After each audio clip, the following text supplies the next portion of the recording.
What are we doing?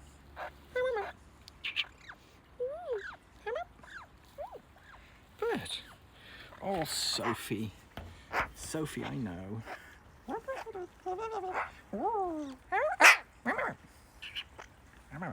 Sophie. Oh, bird. Bird, what doing? What do we think, bird? Oh. Afternoon, everybody. Sorry about that. Sorry we're late. Early, late, you know what I mean. Sorry we didn't start at the time we said.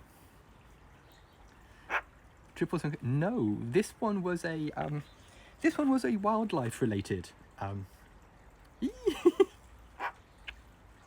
was a I fear for pigeon root. No, yeah, a mouse thought being inside here was fun and cool and a easy way of getting a whole bunch of free food. Ahoy, ahoy, ahoy! So I had to help the wee beastie leave. And yeah, the mouse is fine, but he has to realise that he's not allowed in here. It's not the first time that happens. It wasn't actually that much squirking. You would think it would be squirk o'clock, but it wasn't really. Sophie was just like, oh, this is a pain. Oh, hang on. No inclinations to hunt the mouse, even though she could quite easily. Oh, the rupees moved. Oh, bird. The rupees continuing to do business. See, I knew you'd come around to the rupees sooner or later, mate. Well, we will celebrate Sophie Christmas with Sophie. Yeah, I mean we'll be going around to my parents because we've been lucky and we've all managed to get boosters. But we also Sophie will have her Christmas treat. She'll get some presents and some popcorn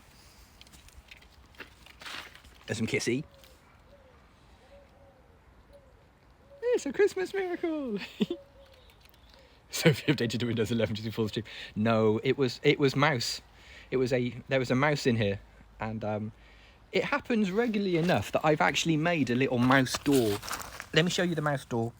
There's a mouse door here, because I can now close the mouse door like that. I can close and lock the little mouse door. And yeah, so if there's any mice in here, which happens like once or twice a year, we can open this little door. I can open this little door. And help the mouse understand. And yeah, everyone's a winner then, isn't it, bird? Lennox on the bird top. Burb.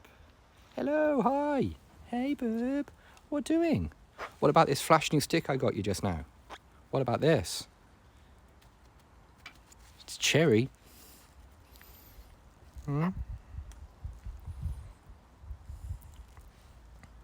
Nope. Missed me. See, you telegraphed that one, mate. You telegraphed that one. I saw it coming a mile away.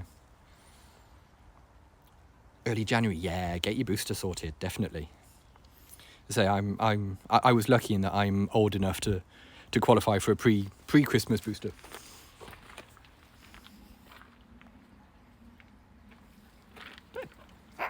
What do we think? Oh, Biffs, I know, I understand. Oh, she's biffed a groove in there. She's biffed like a proper no-fooling little divot in the perch. Now, there's lots of little bugs there, so let's get rid of them before we put crouch cam down, so I don't end up with...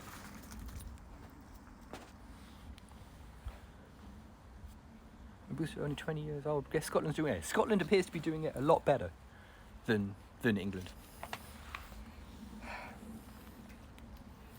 As a wise man once said, no Scotland, no party. But I've sat on the magpie business chair. Her overbeak is doing fine. She still hasn't sorted it. But I think she might have reduced it a little bit. Hey, Ken, all right. I think she might have reduced it a tiny bit. Whether I'm just looking at it, it seems to be slightly less. I know what you want. I've got here in my pocket I am reaching into my pocket. For some reason, I'm giving a. Look, ready? Yeah, no. Hello.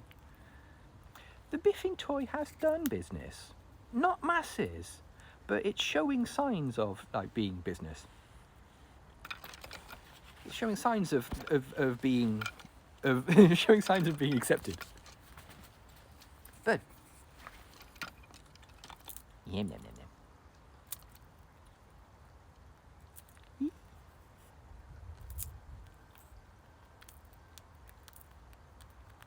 Hey, hi. Bird. Yep. No.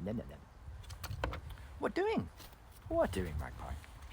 I know that mouse was a bit scaredy, but it got the message. It you know, hey, if you go over here, there's a hole that you can just get out of. The birds you do love popcorn. Yep. The bird loves the popcorn to a almost problematic amount, doesn't she?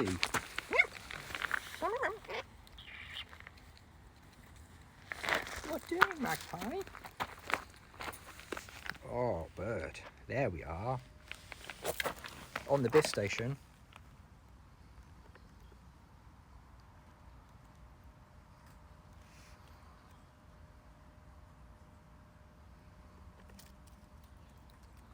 Oh, bless, thank you. Oh. Oh, see? Kissings? Yes. Very guilty for... Well, look, she really enjoys the popcorn, and it's no it doesn't do... there's nothing in there that would hurt her or is bad for her, so... Oh. Oh, bless, thank you. Oh. Come up here, make it a nice picture. Oh, okay. Oh, look, it's fine. I didn't just drop the phone. Everything is fine. Everything is under control. Come here. Look at this stick, bird. This is amazing. Look at this. Elegant bat. I know, just so controlled and delicate. Just, yeah, I got. That was meant to happen. Yeah, you were meant to get a close up of my thumb all of a sudden. Yeah, it's from the cherry tree above us, and it's nice. It's a nice stick. Might be a bit long. Might be a little bit long. Well, because your seeds have become a bit too eccentric. Yeah, it's kernels that have got a bit carried away. Had a panic. Yeah. Yeah, because they're fruit trees, they're a lot safer to give. Oh, bird, you're getting it everywhere. That's it, small bites. Small bites. Like, you know, like me with cake. Small bites. There we are. Yeah. I wish part of me wishes we got more cherries out of the tree, because the vast majority of the time, I'm going to close the pocket. The vast majority of the time, we don't really get much in the way of cherries from the tree, because all the blackbirds and stuff eat them before they're fully ripe. But that's okay. We don't mind. We've got 2 cherry trees, like that one there and that one there is also a cherry tree. Although now it's like pretty much one just gigantic cherry tree. And actually no, that's the side of the apiary. That's the cherry tree, and then there's another cherry tree that's like slightly beyond us that way. Bush de Brigadier. Yes, Brigadier. Very good. And so I think one year we had a massive amount of cherries. Like the cherries were able to mature, and we could pick them, and we had bowls of cherries. We were giving cherries away to people, just like people would come around the house, just like, "Do you want some cherries? Have some cherries. We've got quite a lot of cherries." But I think that was the only year we've ever had anything more than a handful of cherries, because the vast majority of the time the blackbirds eat the cherries before we have a chance to. So.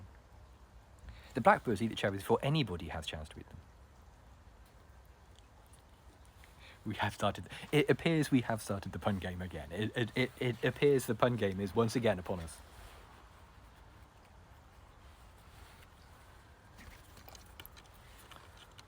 We'll live for now. For now. Good. Upon us.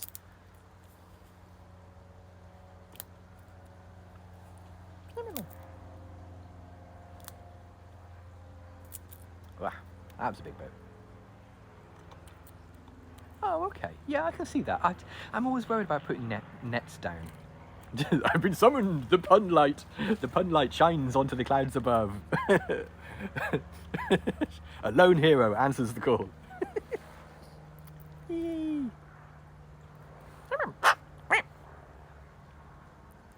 She does have a few people from. She does have a few chums from Newcastle. She does have a few. Like, away the team. And like the guy I used to buy liver from, like the butcher I used to just buy tiny bits of liver from, was a Newcastle, or is a Newcastle supporter. And like he was very pleased when I showed him a picture of a magpie. It's just like, I got a magpie. I'm with the lads. Bird, what doing? What do you think? On the tambourine, which somehow still works. Yeah, the tambourine is still capable of tambouring, still works. Another great accent. Yep. Another brilliant accent Portuguese. Jerky Tambourine. I played bass for Jerky Tambourine in the 60s. Yeah, hell of a band. Oh, I'm all shaky after helping that mouse find his way out. Mice are very hyper. They've got a very hyper energy to them. Like a very strong, oh my god, oh my god, oh my god, oh my god, sort of energy.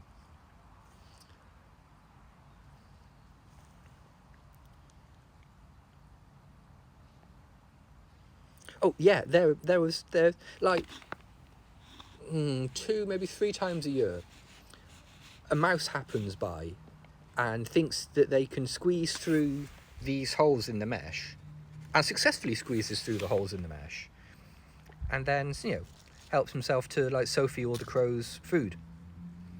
And as I say, it doesn't happen a huge amount. As I say, like either Avery probably once or twice a year, sort of thing. But it happens enough that I made a little door here.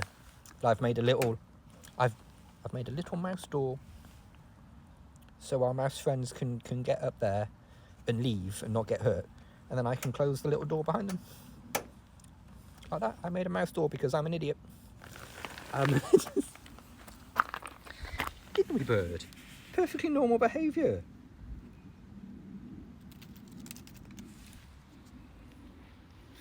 Yeah, one of them helped himself into Honkington, and it ended very badly. Oh, hang on, am I missing? Yeah, you don't get Pika Pika in the US. There are 2 subspecies of magpies. You get Pika Hudsonia. You get a black-billed magpie and a yellow-billed magpie. But they are brothers.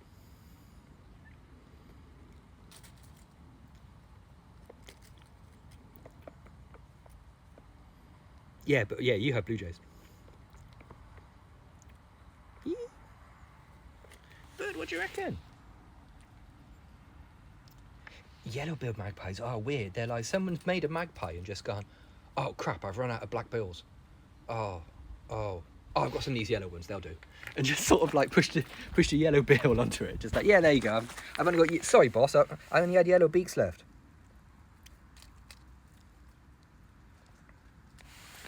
Yeah, it's like a Lego build, yeah. Oh, hang on, bird, come on. Bird, what has? So yeah, helping the mouse, like you have to sort of like gradually corner it. They're just like, not there, don't run that way, don't run that way, don't run up there, sort of thing.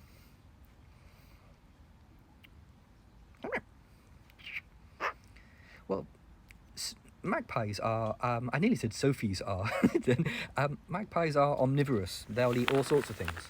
They'll eat meat, grain, worms, seed, all manner of things. Like Sophie's big thing is beefy strip. I don't think there is any now in the warp tube. Anything in the warp tube? Oh yeah, there is. Yeah, hang on, let's get a tiny bit of beef strip. So I buy this like beef jerky for dogs from the local pet shop, and it cuts up really nicely into little pellets.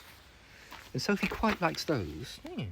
Yes, no? That isn't popcorn. Get off me, weirdo. So she has a bowl here that she's pretty much finished of mealworms, suet, bits of grape, sunflower seeds, that kind of thing, and also meat and other stuff in the warp tube, and also kibble in this bowl here. She just gets like a little bit of wet kibble. She doesn't eat a ton of that, but she eats enough for it to be worthwhile. But yeah, on Saturdays she gets popcorn, and your magpie knows this. Oh, bird, you cold? Oh, I didn't think it was that cold, buddy. Would you like to come out for a bum warm? Hang on, let me invite you formally. Let me just put the phone back on here. Like this. There we go. Now look. Put my hand in the popcorn pocket. There's like an invitation. Here we go. Now look. Be calm. Keep it calm, okay? Okay, no, bird. This isn't calm.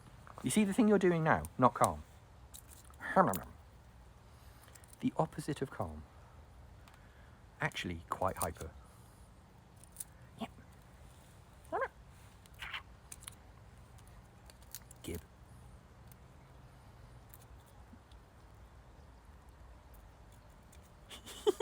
Oh, thank you. Tap for that.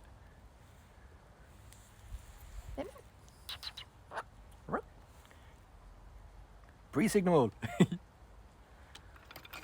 My sideline was insanely busy. Ooh, side hustle. Busy side hustle is good. Good. Oh, you haven't missed anything on Twitterland. Just people arguing about stupid crap all the time. Breecast, Breecast, Bree signal, Breecast, Breengle. It sounds like Breengle sounds like the sort of like rub your nana has in a cupboard for when you hurt your arm or something. You know what I mean? It sounds like a Breengle. Just like, oh, rub some Breengle into that. It'll help. It'll make you feel better. Just, yes, Nan. That feels better. Thank you, Nan. Bird, what doing? Not standing on my hand. That's what we're not doing. Not standing on the hand. Magpie business.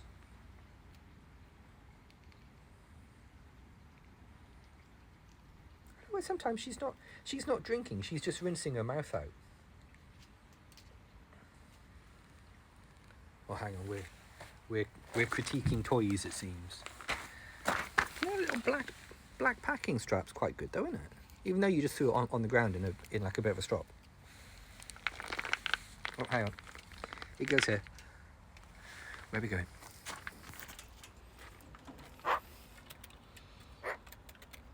Ooh, wow. Edited for children's books. Ooh, what's editing children's literature must be interesting. I suppose you just take out all the swears and stuff, isn't it, really? You just take out all the... take out all the swearing and drug references. Right, there we go. Suitable for children.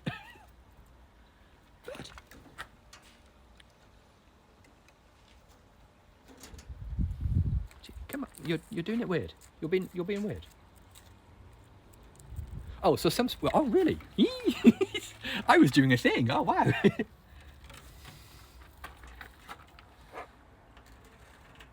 Did have to flag a drugs reference. Oh, wow. What? So it's literally like a... Bird.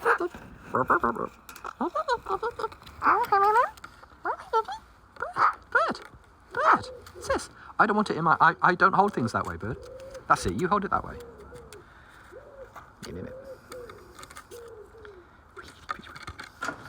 So what, you just sit there with a red pen and... Such is my understanding of editing. Because that sounds like quite a satisfying thing.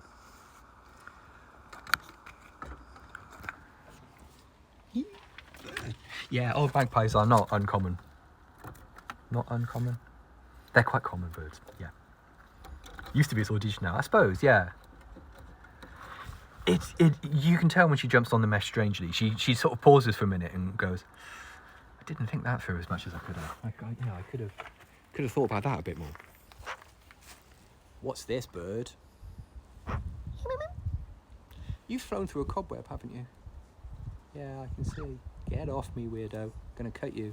There we are.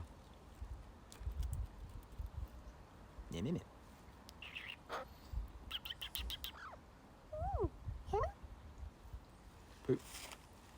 Get yourself out of the way. There's poop. No touch.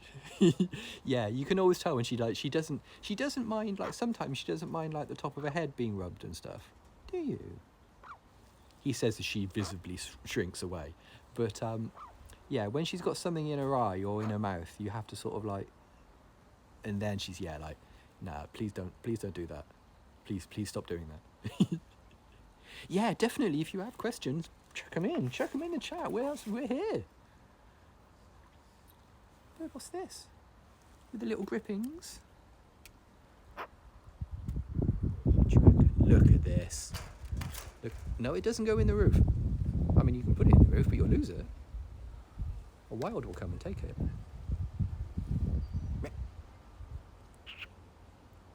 It must be... I think this is the highest point. As you can tell by my weird posture, this is the highest point in the aviary, right? What do you think, bird? Up in the loft, mate? Okay. That's right. Throw it at me. Why not? Can I interest you in some crouching? Yeah. Does the bird have legs? Nominally, yes. See your neighbour's keys. Oh, no. Yeah, like I provide Sophie with a mixture of shiny things and not shiny things. So you've got like shiny things and you've got not shiny things. Yeah, because obviously you're buying a rubber ducky. So that's the reason. Why would you not? Hey, bird. He's stealing your neighbour's keys. Just buggering off with a set of keys. Grimbo Crunch. Bird. The Kermit flail. We all know exactly what you mean. That's the thing about the Kermit flail. You know, you've got... Look. Tidy yourself up. You're on telly. So yeah, Sophie's got a mixture of toys. She's got like some of them natural. Like she's got bizarrely, she's got a pebble, which is really nice. Because it's slightly too heavy for her to carry around huge distances, so it's slightly awkward for her to pick up and carry. Which is great for like magpie toys, because it's enriching to like give her things that are slightly too big or slightly too awkward, like the rupee. Because then she gets aggro, and you get to burn off all like the little microaggressions, don't you, bird? Yeah, I know. Should we get a bit of bum? There we are. There we are. So that's nice. I think with crouch cam, I think it is the seat, because I'm not sitting on the little stool now. I'm old-fashioned crouch camming it. We haven't gone on to magpie business, have we? Do you lose interest when I sit comfortably? Is it all about? Yeah, it's all about hurting my knees, isn't it? My old man knees. Bird.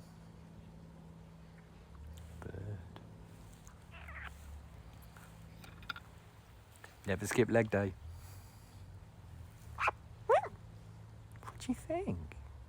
Hey, bird. Oh. No, haven't just put my arm in some poo yet. See, now this is nice. This is chill.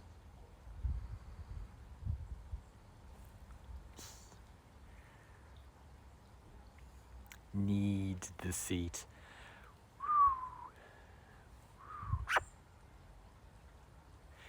Stay strong, Ken. We know you can do it.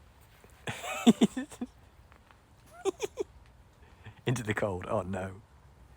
If I don't see you before, have a good Christmas. Burp.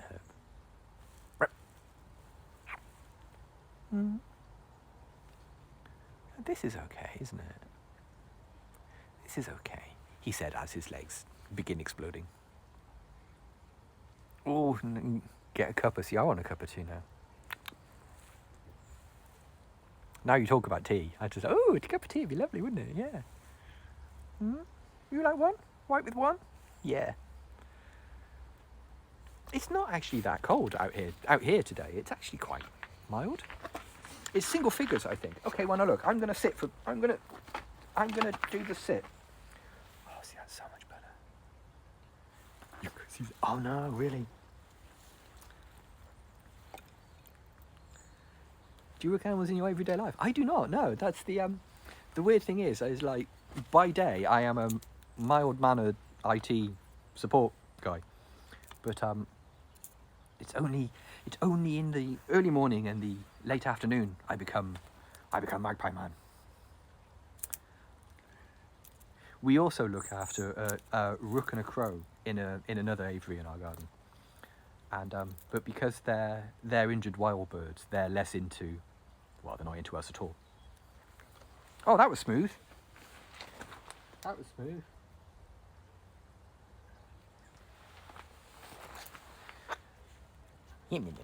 Now become Mr. Sophie. Okay, now you chuck that bit on the floor.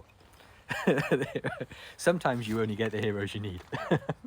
Okay, you can have this bit.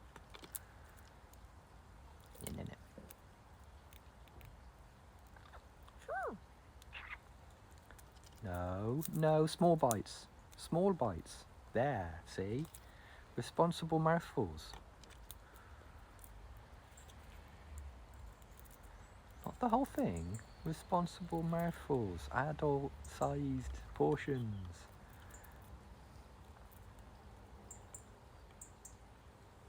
I'm helping you not hurt on popcorn like you do sometimes. You know? Remember that time you got a popcorn kernel like underneath your tongue? Remember, there was one Breecast. She got like the skin, the outer kernel skin sort of thing, stuck underneath her tongue and had a bit of a flip out. I find that holding the popcorn, doing that is I think take as much as you can fit. Yeah, that seems right. Yeah. Right, I'm going to zip up this pocket whilst trying not to get the lining of the pocket caught in the zip, like I nearly always do.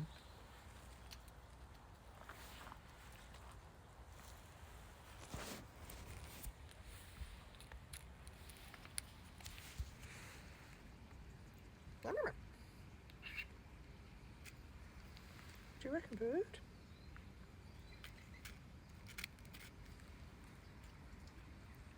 Yeah, you haven't had any thievery for a little bit. No, maybe if I enable some thievery, let's go over to Honkington Hall, and yeah, we can go right over now. What's up with that row? Trying to play and stream Doom? You what? What? Play and stream Doom? What, with circle strafes and everything? Blimey. Yeah, the problem is with Twitch on iPhones, the Twitch client on iPhones, is that you can't zoom. You can't do the pinch zoom. So this is as close as we can get to them, I'm afraid. But yeah, so in this other aviary here, across the garden, we've got a rook and a crow. You can see the crow there in like the centre of your picture. That's Con the crow. And Rory the rook is, you can just see her tail poking out from she's behind that post in the centre of your picture now. And yeah, they're injured wild birds rather than imprinted bird like Sophie. So they are not into humans at all, which is fine, which is completely fine. But they're both injured birds, so they wouldn't make it in the wild. So they live with us. We've had them for longer than we had Sophie. We've had Rory and Con for 13 years, I think, something like that. They have, well, Rory the rook there, who you can just see poking out from behind the post. She has the like bird equivalent of like club foot. What happens is, if you imagine, comes for wonky hand gesture, if you imagine like that's a bird foot with like 3 on the front and 1 claw on the back. Normally when you grip a perch, you'll do that sort of thing. What's happened to her is her thumb has come up, has like done that, almost like she's got your nose. So when she puts one of her foot down, she puts it down on like the knuckles of her foot like that, so she can't grip anything with one of her feet, and that would put her at a big disadvantage. Oh, thanks for coming, buddy. Cool. Stay safe today. Oh, they're both going to a place where I can't film them. So yeah, so she's got the equivalent of club foot, like that. And Con the crow can't fly because someone shot him with an air rifle, unfortunately. Hey, you're very welcome. You're welcome anytime, chum. And yeah, someone unfortunately shot him in the shoulder with an air rifle. And with crows, if with birds in general, if you break your shoulder, that's pretty much it. That's pretty much it for flying. No, with an air gun pellet. And he's fine. He's not in any pain or anything. He just can't lift his left wing up. So his left wing sort of like sags a little bit. And like as I say, we get them checked regularly, and they're not in any pain or anything like that. It's just, yeah.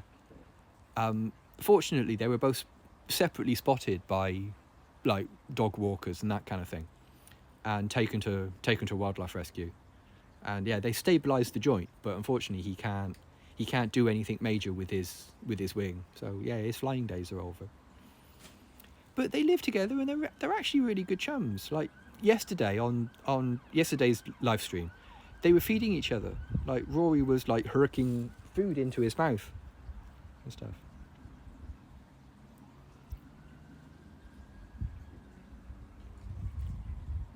Yeah, the healthier birds muscle them out of the way. Absolutely they will, yeah. Yeah. I am of the opinion air rifles should not be a thing. I am of the opinion that air rifles probably shouldn't be a thing. Right, where are we? That one. Bird. Oh, no, hang on. Didn't change the cameras. There we are. Bird. No, you had your chance, but you didn't steal, so that's very grown up of you.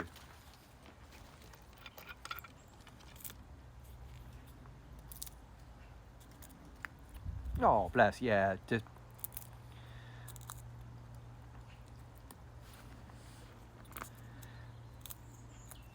I'll always remember it's weird to be touched. It's weird to think that I managed to get touched by a poem, but I remember this.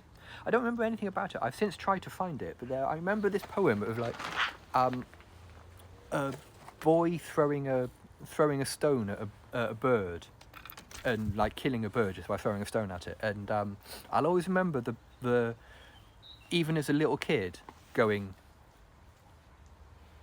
that poem makes me not feel very nice, sort of thing.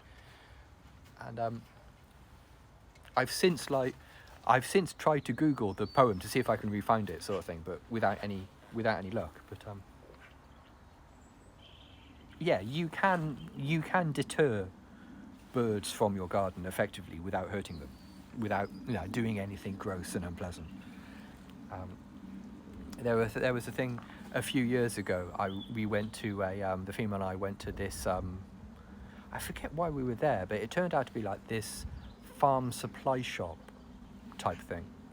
There's a chain of like farmer supply shops around here, and they had corvid traps there, and I had to leave. I was asked by the management of the store to leave because I lost several important parts of my chill.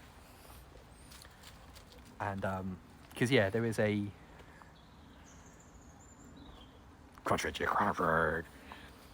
yeah, there is a specific type of trap you can have for corvids that is banned in nearly every country other than the UK.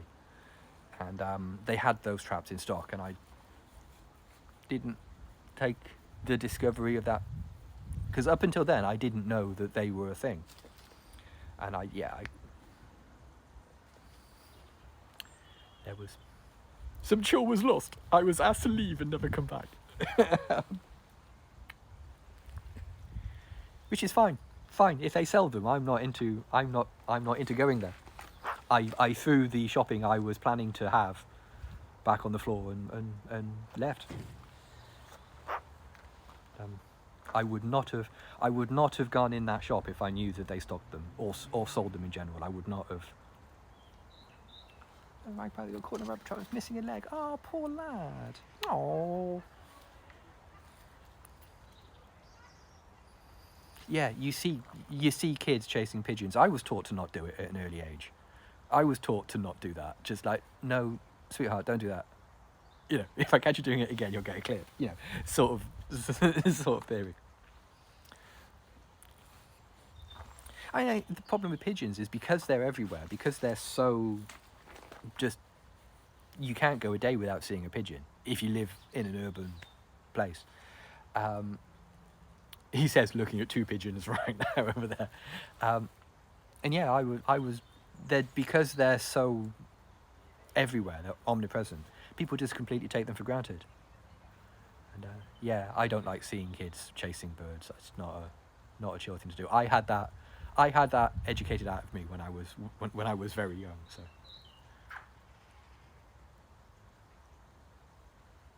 yeah, never do it again. Yeah, exactly right. I think a lot of parenting is like that, of just like, hey, look, don't do that. That's mean. People don't like you if you're mean. Don't do that. Just don't. You know, you can choose to be, you can choose to not be an arse. So make the choice as often as you can. Oh, look, but someone stood on the balsa wood. Oh, no. Some fat idiot has stood on the balsa wood. I'll have to get some more balsa wood.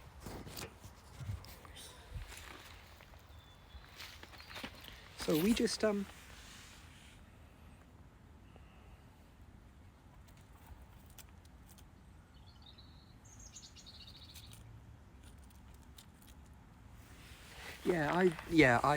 take a very dim view of.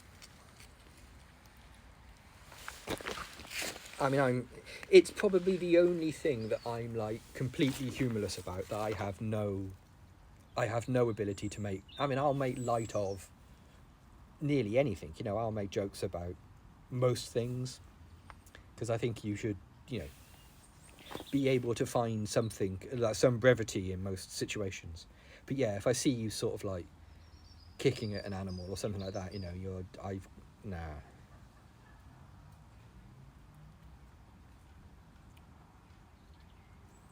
Bird, what do you reckon, bird? Bit thoughtful.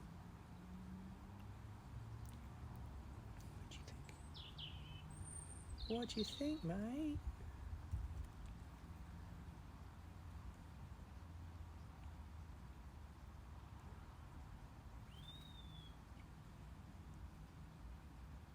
Yeah, I think once you get to know the animals as well, isn't it? Once you sort of like become aware of them and see them visibly thinking and doing bird stuff like that, it changes your viewpoint on them. But obviously birds aren't real. As we all know, birds aren't. Huh? Doesn't want hand, has magpie business. You're just a government drone, aren't you, Burb? Hey? What do you think?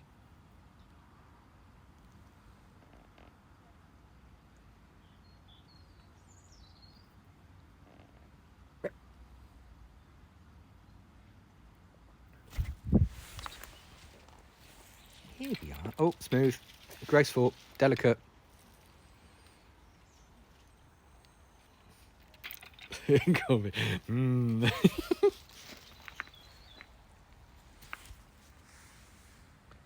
aren't real. Tell everyone you know. Birds aren't real. I don't have a Charlton Heston voice, clearly.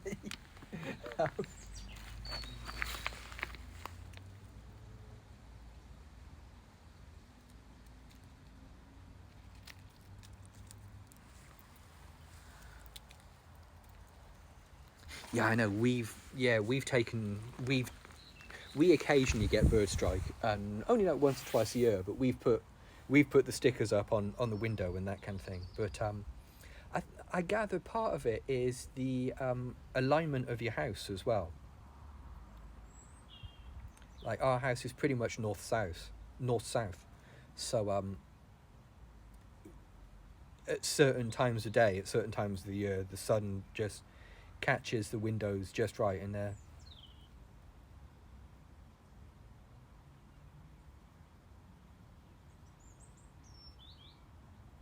Are you a cute drone? Charging up again, aren't you? What's that, bud?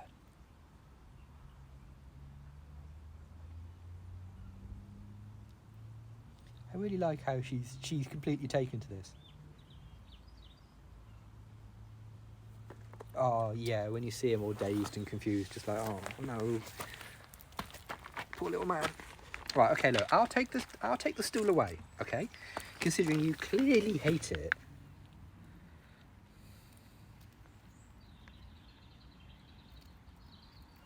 Yeah, there's Chunky in the background.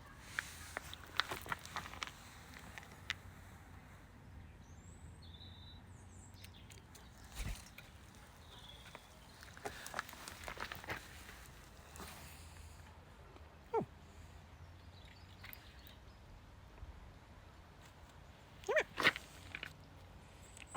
Put a little napkin over it. Oh, bird. Bird. Look, bird, at you. It's you, bird.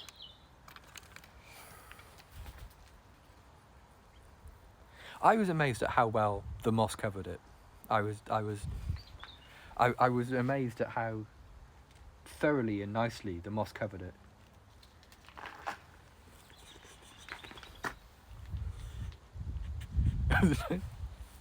Yeah, I've done that. I think the weirdest thing I've been called to do, like vaguely bird related, was a bat managed to get into the reception of my office. Like a pipistrelle bat decided to climb up the walls in like the outer foyer of my office, and it is Sophie's Hill, yep. And well, it's one of Sophie's Hills, and it wasn't injured or anything. It had just obviously flown up there in the night, hooked itself into the brickwork, and had decided to kip the rest of the day in the entry bit. Like the building my office is in has like an actual indoor reception area, but it's got like a little covered outdoor thing because it's a Regency building. It's got like a little paved balustrade thing on it, and so the next thing I know, I get a phone call from my boss to go, Bowdy, you're good with animals, get a stepladder and get up there and get shot at that bat. Just like,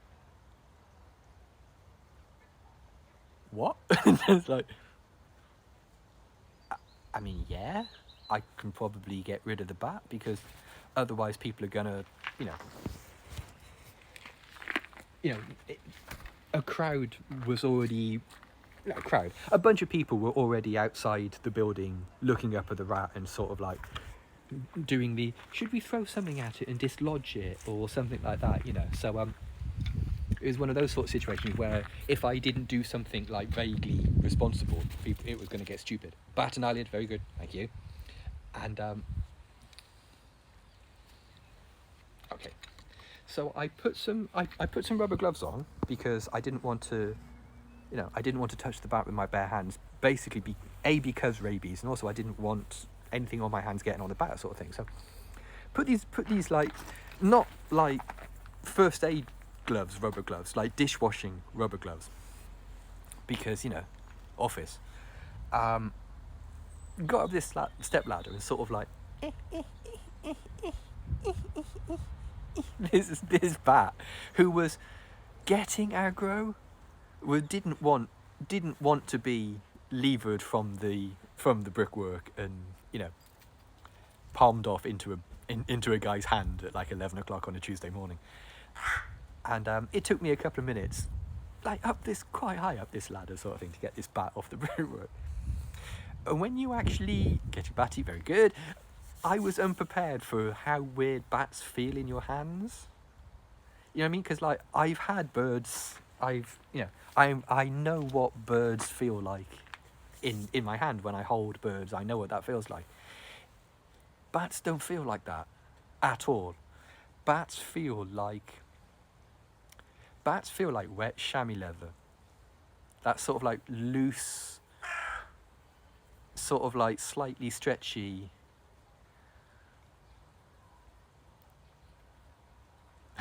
So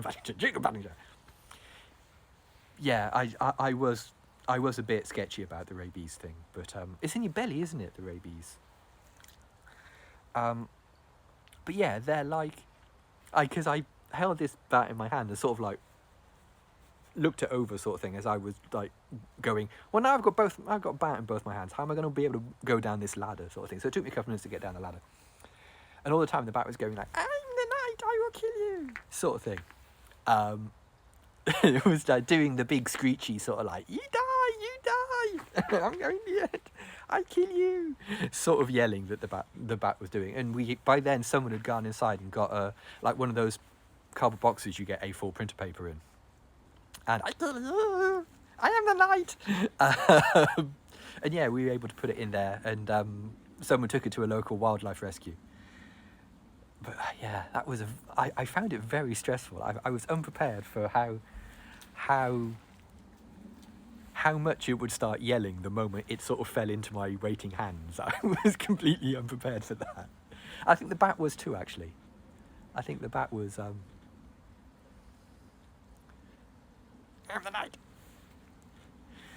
Yeah, and we got a phone call a couple of days later to say the bat was fine. Yeah, we got a phone call from them. But I am the Batman. I am not a Batman. I am the Batman. And yeah, we got a phone call from the sanctuary to say like, hey, the bat's doing great. Yeah. It was very much, how dare you, sir.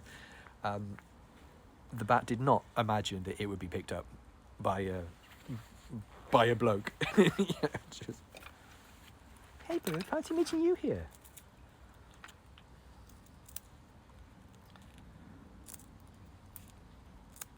Had a bat's mitzvah. Oh. So yeah, that bit's too big. Oh, you're gross. You're disgusting bird.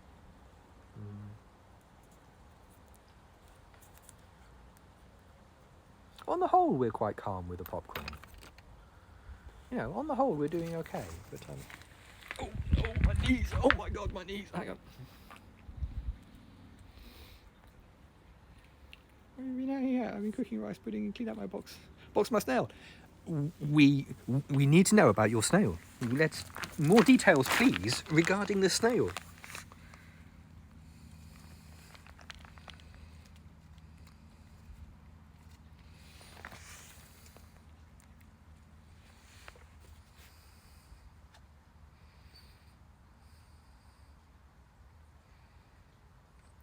Oh, cheers, bud.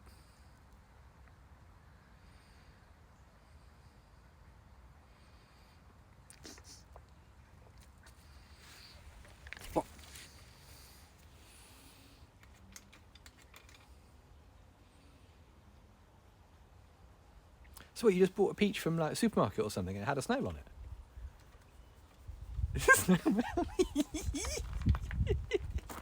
Yes.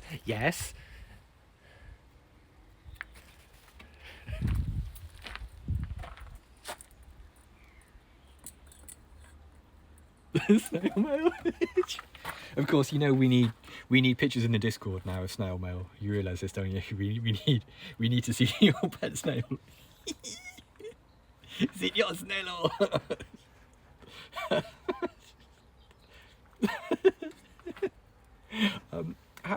How much time do you spend with Sophie every day? Well, we spend easily hours with Sophie because I come out to see her first thing in the morning.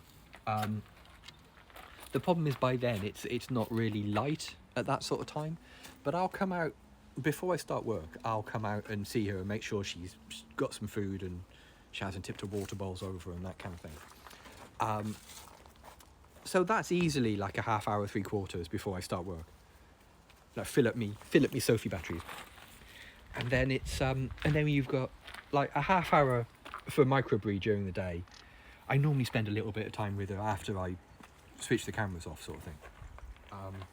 And then another. hour or so in the evening while there's cleaning and feeding to be done. So, you know, easily a couple of hours a day. Because you got to, because they are very very intelligent, honestly. I promise they are. And very sociable animals, so yeah. Good. I like the way it says, I like the way I say, oh, she's a very sociable animal, as she completely ignores me. Yeah, I was in Spain yesterday. What's happening here? Oh, Bird, there's a spider in that bath. Oh.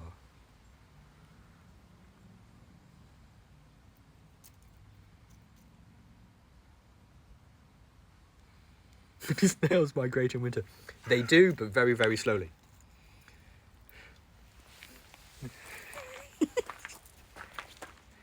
They migrate literally 7 feet. Bird, what has? Leaf? Yeah. Yes, I would like to hear about Leaf. What's going on here? I would very much like to hear more about Leaf. Oh, now you're just making tea.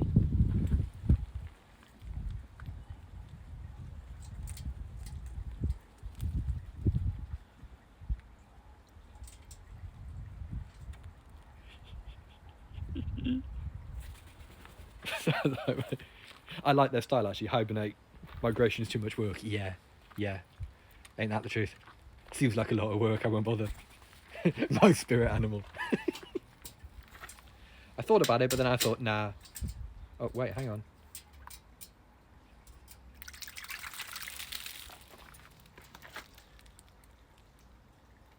Is that nice? Tell you what, I'll take the food out of there first, yeah? Let's get rid of the food before you bathe in it. Put the food here so you can enjoy the not magpie flavoured kibble later on.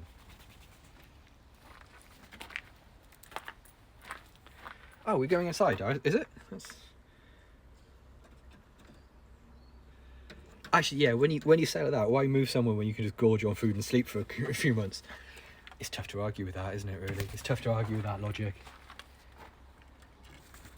If someone offered me the chance, I'd just go, oh, you can...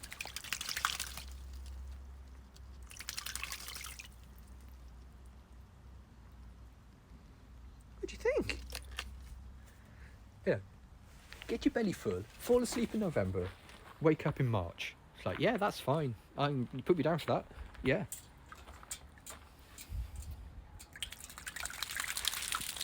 Sophie! Bit late for birth, Bird. You're going to get really spicy now? Is that what's going to happen? I think it might be, actually. I think we might have incoming spice.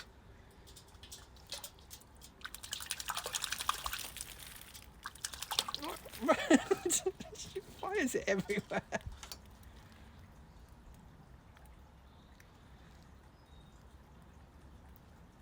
You're making very thin soup, Bird. Yeah, that's your bum. You've seen it hundreds of times. We've all seen it. We've all seen it. See?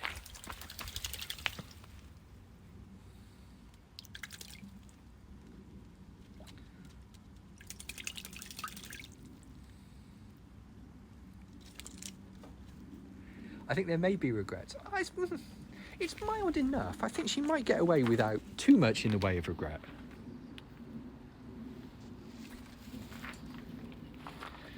But of course, now we're in the spicy stage now. Now we're in the I'm going to fly around without touching anything spicy stage.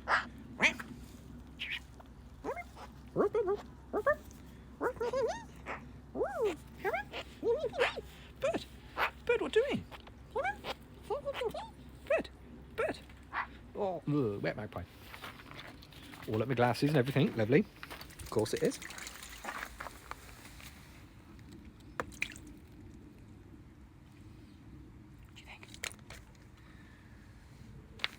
How spicy are we feeling? On a scale of butter chicken to jalfrezi, how are we doing?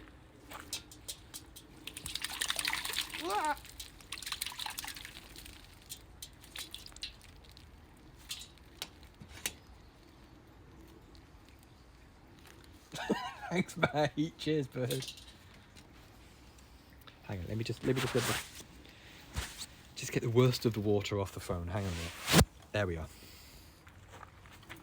do you think now?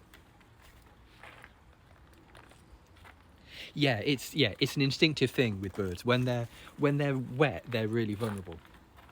So yeah, it's an instinctive thing for birds to bathe a little bit and then flop around for a while and then come back, to do it in like little bursts. You very rarely get a bird that will just sit there, other than the odd blackbird that we've had. Other than Hot Tub. She's Frank's better. Ooh, Frank's. I tried Frank's. I think Frank's is quite nice, but I think we're a Chihuahua family over here. I think over here we are a Chihuahua household.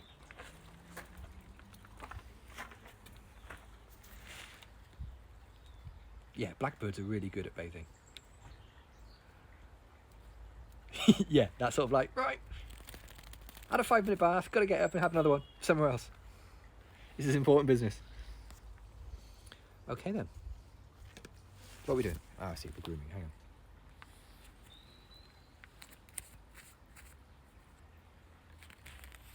on. Oh, bird. Look at this. This shiny bird. Actually, yeah, I've seen a few pigeons just derping, just sitting there having a derp.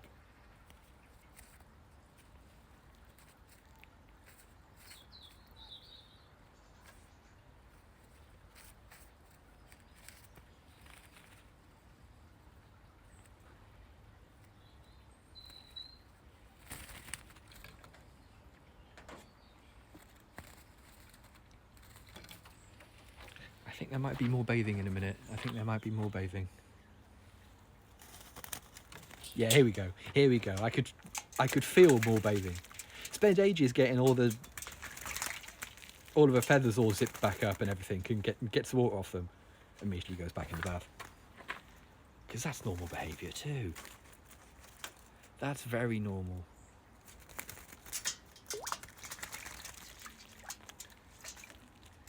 I know what you mean about pigeons. Part of me thinks they're not scared. Part of me thinks they're maybe not. No, now look, you've pooed in that now. You've pooed in that bowl, so you can't bathe in it anymore. You can't bathe in that one. You've just done a poo in your own bath. You're disgusting. Hang on. Bird. Filth!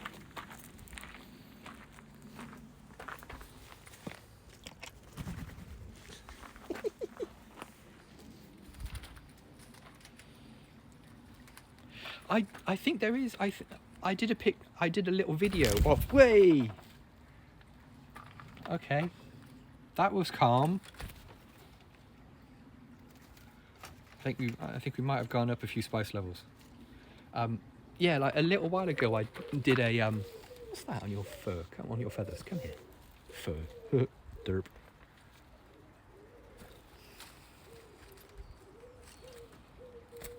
Yeah, I've poured it away because some idiot did a poo in there.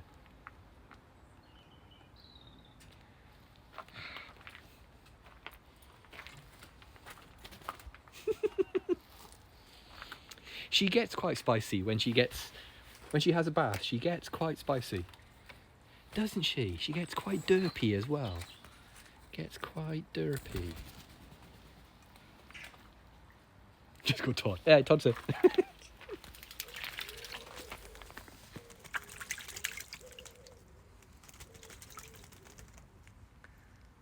What do you think?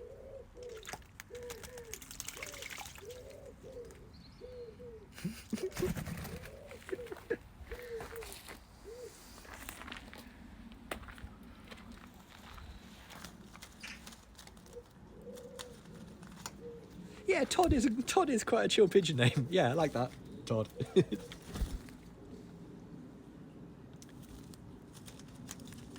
So we're doing bum studies.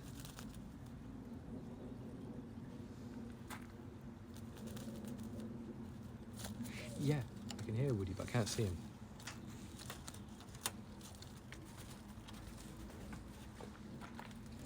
Oh, we're determined to bathe today, aren't we?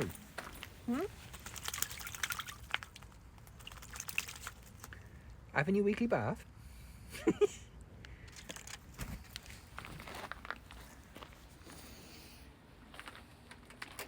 Oh yeah, get all the underfluffers out and everything, yep.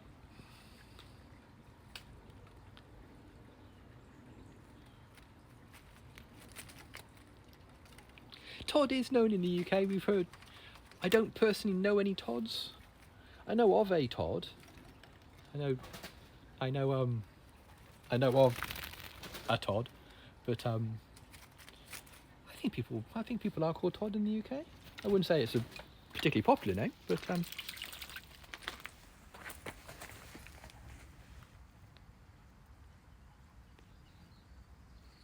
yeah, it does sound American. It does sound like an American name. Is it short for something? Is it one of those names that is Todd Carty? Yeah, there you go. Todd Carty, actor. Yeah. And also, in that case, I've heard of two Todds. Todd Carty and Todd Bethesda Todd.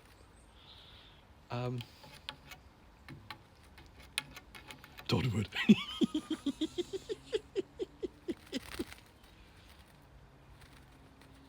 I wonder whether it's the sort of thing that Todd Flanders. I wondered whether Todd was the sort of thing that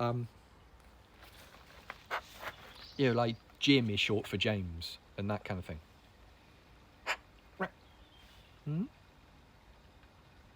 Todd Flanders, yeah, Todd Flanders. Isn't Todd one of the sons? Isn't he? Todd. There's Ned and Todd and Rod. Todd Carty, yeah. Todd Carty wasn't he in EastEnders? I remember Todd Carty being Tucker in Grange Hill. Second mark in EastEnders. See, I haven't seen EastEnders for ever.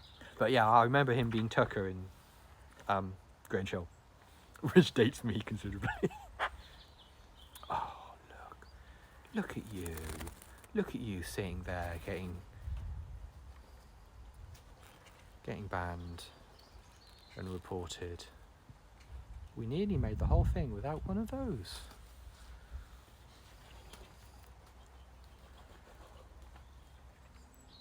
Oh, it's called Todd Downs. There you go. Oh god, yeah. That era of EastEnders was like the last era of EastEnders that I really watched. Try to buy on Todd chat. Yeah. You're tuned to Toddcast. Damn it. Toddcast. It just works. That's it. Get it all out your system, bud. Ooh, glancing blow. Just got me. Indirect hit. 10 points.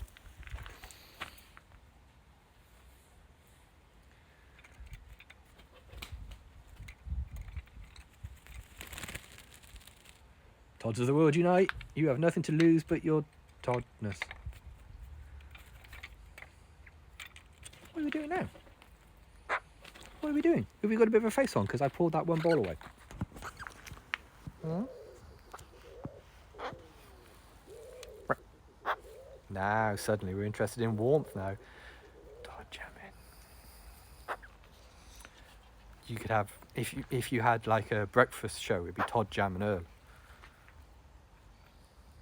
I've got quite a lot of them. I've got quite a lot of water in my glasses. The flapping's great, isn't it? Now I'm going to smell you, so remain calm. Good. You smell like bird. You smell like wet bird, and that's good. Hello. Yeah. I said I was going to smell you. Do not be alarmed. No need to worry, milady. I just need to smell you.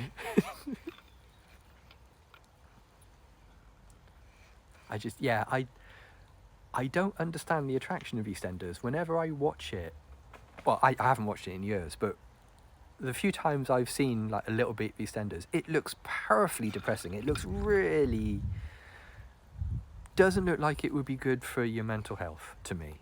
You know, it looks like toddies. Ooh.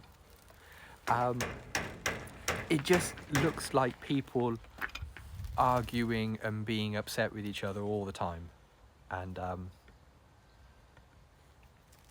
I just don't understand the attraction of TV programs like that.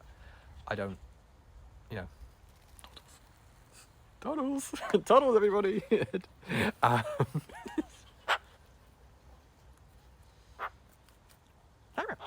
yeah, me.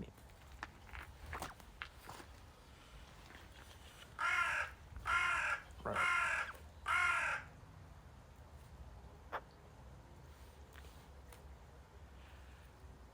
Good. No, yeah, I don't. I can't watch television shows like fictional or real that are predicated on like conflict. You know what I mean? I haven't got the energy. I've got enough noise in my head. I just don't need any of it. I don't need extra of that in my head. It's just Coronation Street. Yeah, Coronation Street as well. Yeah. Me.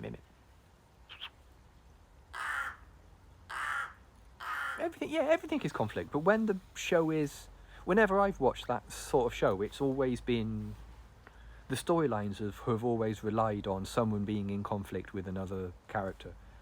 And I ain't got the energy to watch it. I haven't got the energy to sort of like invest part of my mind in that thing. I don't watch telly now at the best of times. Brooklyn Nine-Nine. Yeah, I've never seen Brooklyn Nine-Nine, but yeah, most of the story-based programs I've watched have been low on drama. Have been story-based drama. Like, you know, it is a drama show, like a Star Trek or something like that. But I feel like Neighbours is more palatable. Yeah, it just in this day and age, I think if you made a soap opera that was like that, it was just like low-level jeopardy. You know, will this guy's business take off? Yes or no? That kind of thing. Every time the Coronation Street was on, people, did they really? They changed the time. Changed the time Corrie was on. You don't mess with Corrie. You know, just like low-level adventures, a little bit of drama, that's chill to watch, that's made to be comfy to watch. I'd be into it. But I don't know. Yeah, see, now we're suddenly willing to sit still on a warm thing, aren't we? Whoa, that's big uns.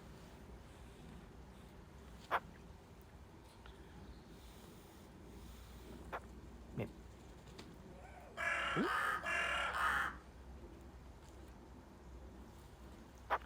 Lots of weird noises coming out of places today. I think that was a wood pigeon expressing surprise then.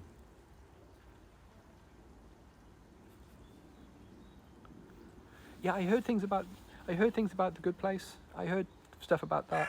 Ted? Oh, Ted Lasso. Lasso? Is that how you pronounce it? Todd Talk, Todd X. Thank you for coming to my Todd Talk.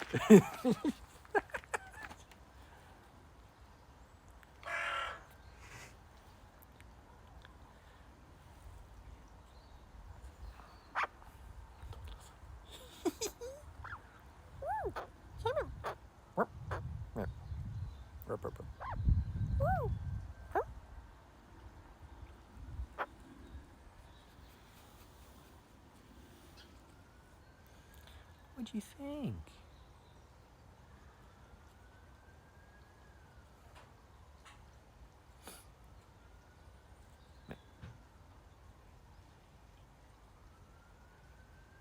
Todd Lasso. Yeah, Todd Lasso is a sort of like one you get at a supermarket, like an own brand. Yeah. Is this the same thing? Is this bran flakes?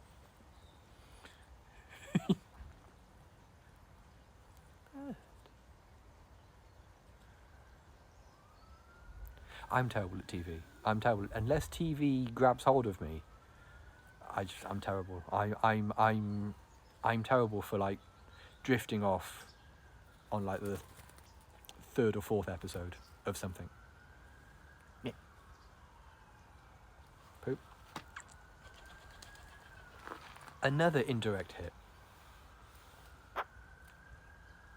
Yeah.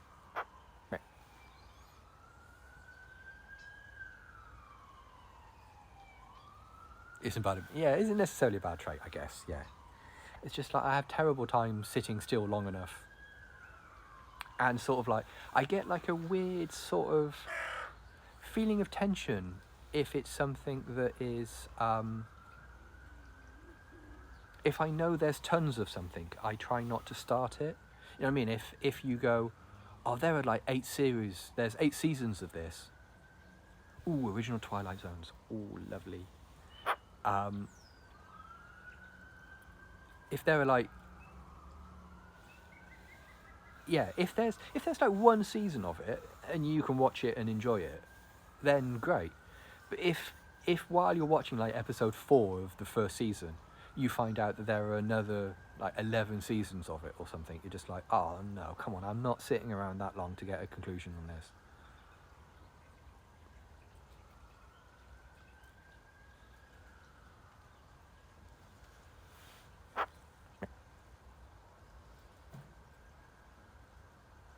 I was unprepared for Leverage.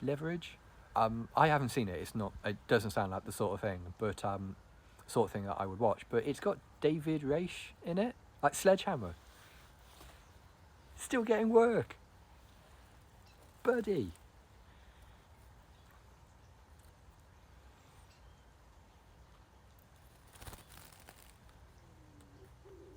Really great to see David Raish still getting work and still out and about and being cool. Because Sledgehammer was absolutely amazing. I haven't watched it recently because it's one of those things that it's probably better in my memory. But God, I used to enjoy Sledgehammer.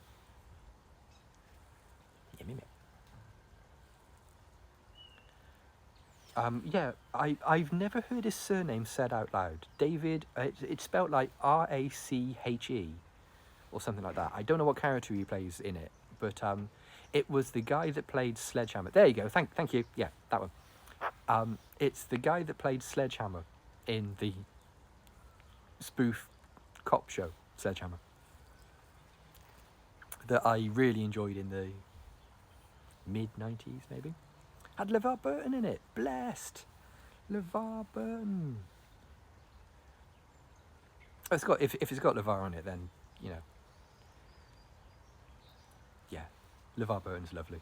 He just seems really nice. He just seems like a really chill guy. I saw him on one of the late night chat shows. I think it's oh, I forget which one, but one of the late night chat shows, and they interviewed him about like not getting the Jeopardy gig, and he was lovely. He was just like, look, it wasn't my time. I'm okay with it. You know, just rash.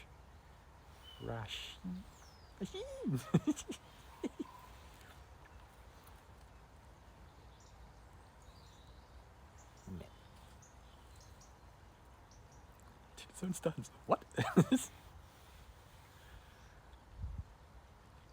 Rice pudding time. Yes. Bird, what do you think? Rice puddings. Yeah. Yeah, comfiness. Oh, speaking of comfiness, my knees, Bird. Why must you hate my knees? Meh. Hang on. Let's see if I can stand up and keep Sophie. Ooh, ooh.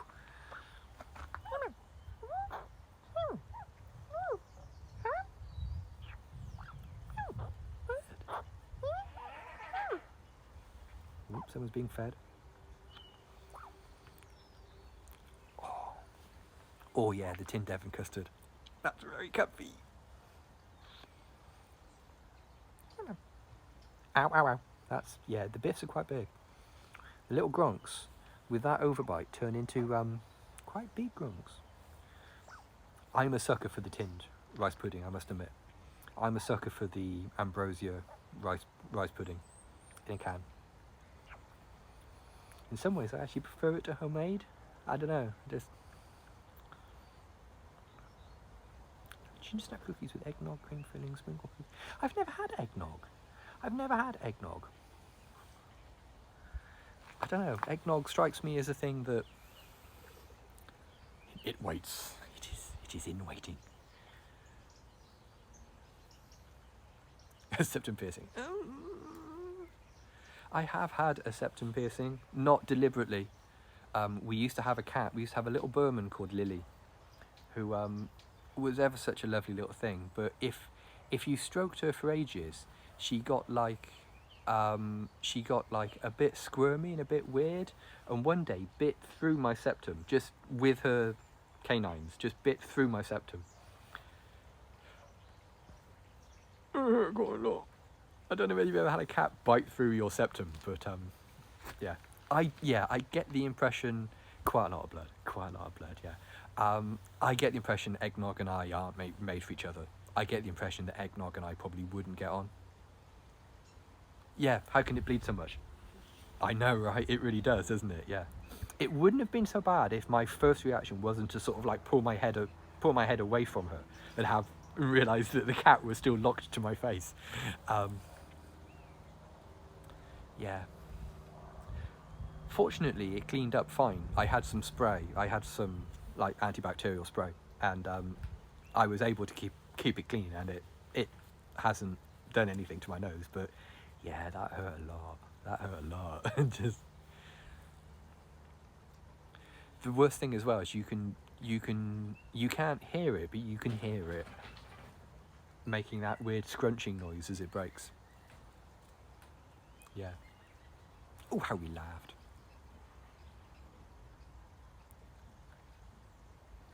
Ooh, ooh. Tom Baker, as indeed Tom Baker, as in Doctor Who Tom Baker. He's got the scar smith. Yikes, really? Tom Baker's such comfy Doctor Who. Oh, wow. Just so great. Was like my childhood Doctor was Tom Baker. So he's always every new Doctor Who gets compared to Tom Baker in my eye. You know what I mean? Just one of those. He's had the best crazy face. Had like that very, very gentle crazy face. That sort of like,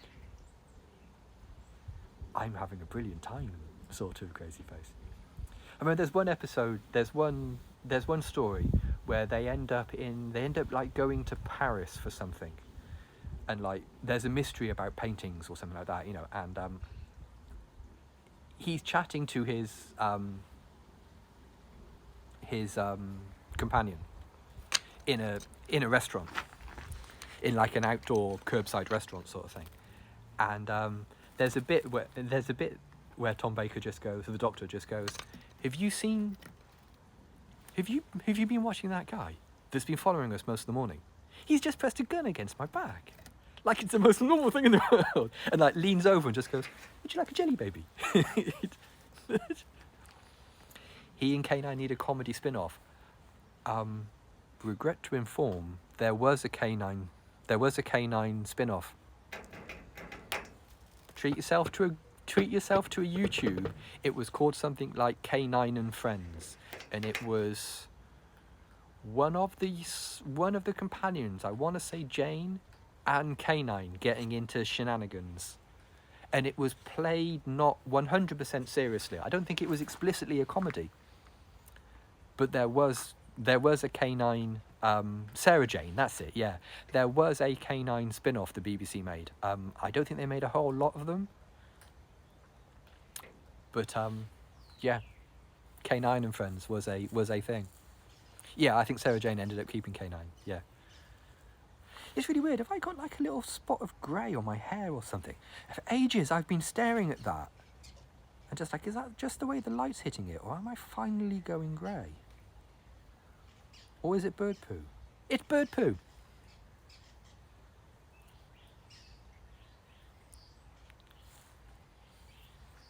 Getting old. Yeah, might well be. I think it's actually, it's bird poo. I don't think it's magpie poo. I think it's just actual bird poo. Air conditioner. There's something about Bowdy.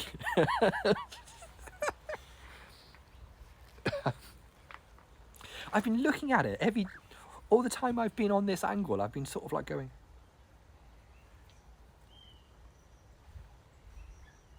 At it. Stealth airstrike. Oh, I get the best gigs. Bird. What do you think, bird? Touch of grey. Have you got any grey poop on? How do you keep your hair so shiny and moist? Well, funny you should ask. Not quite a silver fox. I think I'm a while away from silver fox. Bird, what do you think?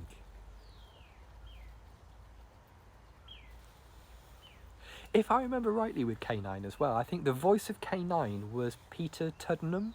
I think, I might be wrong, prepared to be wrong about this, but the voice of K9 was Peter Tuddenham, who was also the voice of Aurak in Blake 7.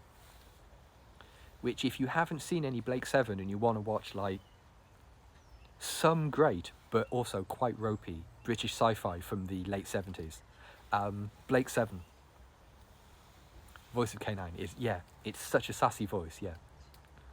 The voice of the bird in the background?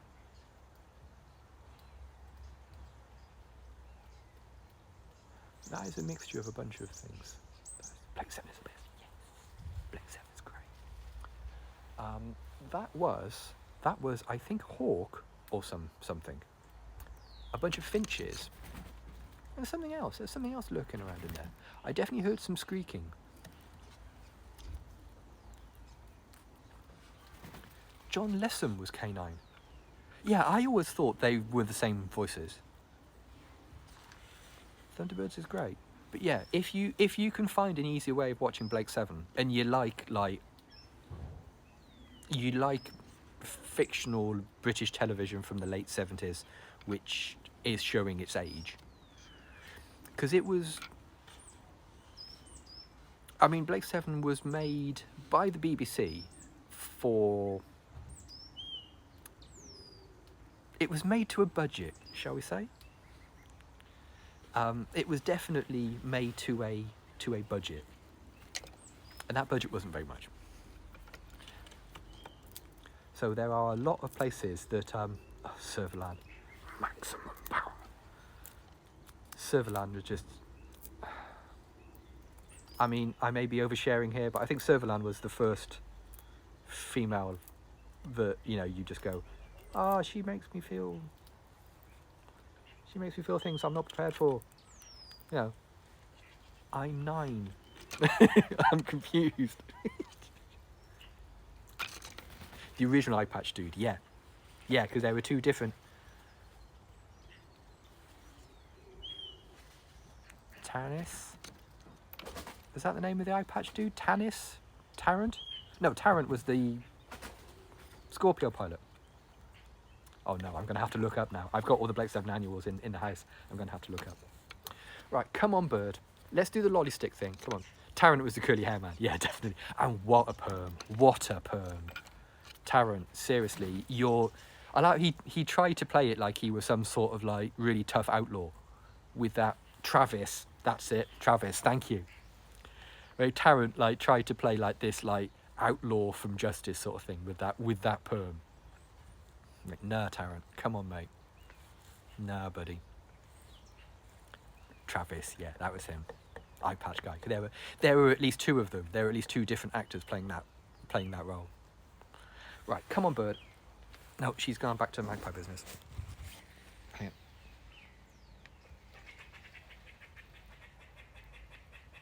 Team Avon, also my heart was Villa. I've always been Team Villa.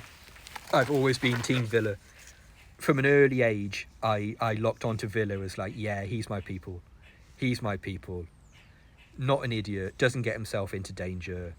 Yeah. Right, come on then. Ready? Thanks for joining us today, gang. If you've just... Oh, the squirrels losing their minds now. Yeah, hang on, before we go, yeah, definitely. If you're not a microbrew chum and you only see us at weekends, have a good Christmas. Have a good, safe Christmas. Obviously, there won't be a Breecast next week because this time next week is Christmas Day. And so we'll see you on the 1st for a... We'll see you next year for another Breecast. So yeah, stay safe, have a good Christmas, celebrate it however you do, and we'll see you soon. If you've just stumbled across us on Twitch and you'd like to follow, so if you're on Twitter, Oh no, we'll still do microbrew. We'll be on a microbrew on Monday. Don't worry about that. You'll have to follow Sophie on Twitter. Her Twitter handle is @BreeSophieBree. Or if you prefer, you can just go to sophiethemagpie.com, and there are links on that page to her Twitter profile, her Twitch account, and the Discord that we all use to talk on. Right. Cheers, gang. Stay safe, and we'll see you Monday. Bye for now.